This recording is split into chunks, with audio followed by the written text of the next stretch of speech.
Tessa Miyata wanted to believe with all her heart that she wasn't seeing things.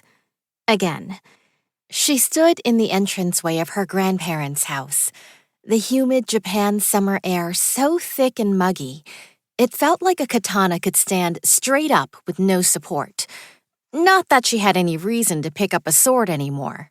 The curio cabinet to the left had been totally the same as usual when she dusted it for extra pocket money a few hours ago. Now, though, she glared at the very suspicious, shimmering way too bright to be normal scroll propped against the figurine of a white fox, no taller than her hand, and obviously bigger than the specks of dust she'd cleaned up. This scroll definitely had not been there earlier. "Does the fox look, any different to you?" Tessa asked her older sisters, who were putting on their shoes. Peyton, the second oldest at 16, looked up from tying her black boots. "You mean cleaner? Yeah, I guess. Good of you to help out." Tessa hadn't been fishing for compliments, and she had definitely not been expecting signs of magic. Over the summer, she had wondered if she'd caught a glimpse of Kit every once in a while, though she'd been sure she was seeing things.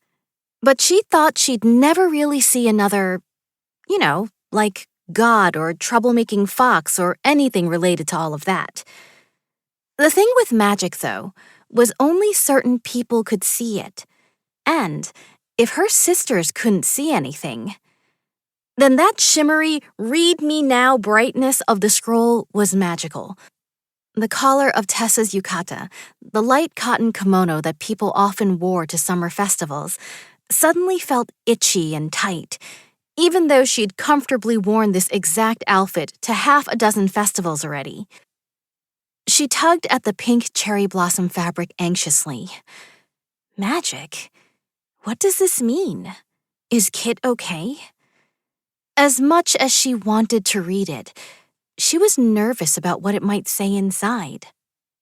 "You can spend all that extra money on the Obon Matsuri tonight," said Cecilia, her oldest sister at 17, tucking a pretty curled strand of hair behind one ear. "But we won't be able to spend anything, or worse yet, eat anything if we don't head out now." Right, Tessa said, sliding her feet into her sandals. "We've got places to go, people to see." People to see. Had Jin gotten one of these strange scrolls too? Was it a message from Kit? "We're leaving now," Cecilia called to their grandparents. Oji-chan and Oba-chan popped their heads out of the living room, where they were about to sit down in front of their TV with their bowls of rice crackers and snacks, as they liked to spend their evenings. "Be safe, have fun," Oji-chan said, with a cheery grin. "Itterashai!" Itterashai was one of those phrases that Tessa had puzzled over when she'd first arrived in Japan. Its exact translation didn't quite make sense in English. Go and come back. But it really meant that whoever said this wanted you to return, so it meant more like, safe travels and come back home. "Eat lots of yakisoba and play lots of games," Oba-chan added.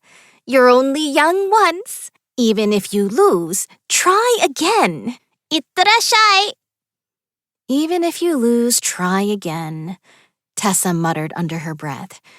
"And even if I never thought I'd see the last magical city again, maybe it's really right around the corner." The instant her sister stepped outside, Tessa snatched up the scroll. It pulsated with a curious energy, as if checking who had picked it up. Ku. Spirit energy. The energy of the gods. She gulped. Then she heard the faintest whisper, so faint that she almost thought it was the noise from her grandparents' TV. "Tessa Miyata, you have been invited."